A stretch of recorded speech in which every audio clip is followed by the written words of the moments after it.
Magandang araw mga kaate.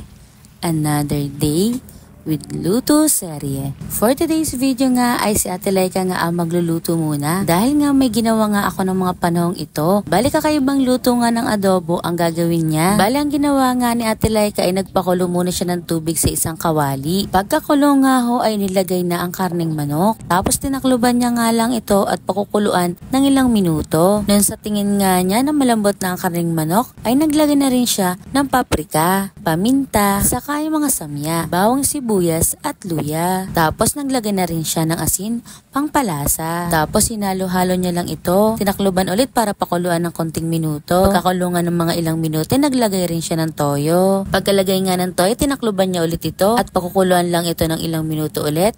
At paigahan ng kaunti. Tapos naglagay rin siya ng honey. Tapos naglagay din ng UFC banana ketchup na sweet chili sauce.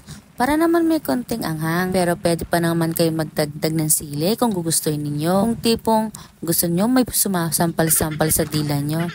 Uy, paano yun? Tapos hahaluin nga lang ito ni Ate Laika para makuha niya yung kagustuhan niyang texture ng manok. O paano yung texture?